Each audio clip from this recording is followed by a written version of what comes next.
for services while the actual services either aren't happening or aren't happening at the level they claim. And when that happens, it creates a very simple but serious problem. These businesses can end up overbilling the government, collecting huge amounts of taxpayer money while the people these programs are supposed to help don't actually receive the care they are promised. Meanwhile, the people running the operations can end up living extremely well off those payments, nice homes, expensive lifestyles, all funded by money that came from taxpayers. And here's the part that makes this even worse. The damage from fraud like this doesn't just affect government budgets.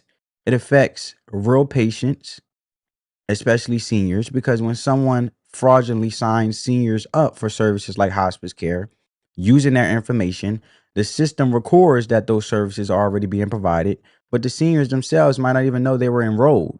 So later, when they go seek legitimate medical care, the care they're entitled to under Medicare, they could run into serious problems. And the system may show that services have already been billed under their name. Claims may have already been filed, which means the patient suddenly has to fight through paperwork, file disputes, and prove that they never actually received the services in the first place. So imagine being a senior, dealing with a serious health issue and finding out that your Medicare benefits appear to be already used because some company fraudulently billed the government under your name.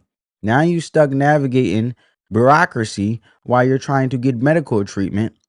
And that's the real world consequence of fraud like this. It doesn't just drain taxpayer money, it can literally delay or block people from receiving the health care they need. And yet, when people talk about investigating fraud inside programs like Medicare and Medicaid, Democrats immediately accuse Republicans of trying to take health care away from people. But the irony is that fraud itself, what ends up taking health care away from people, especially seniors who rely on these programs, instead of focusing on eliminating the fraud so the money actually reaches patients. The political response is often to shut down the conversation entirely.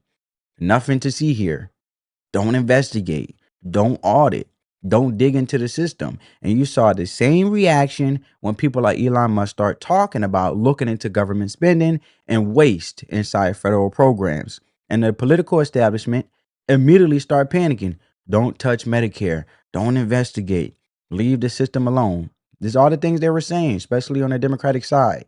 But stories like this show exactly why oversight matters. Because if a reporter can literally drive to a location, knock on the door, and immediately spot the warning signs of a fraudulent operation, then it raises a very uncomfortable question. Why weren't regulators already doing the same thing? And why are taxpayers footing the bill for what could be hundreds of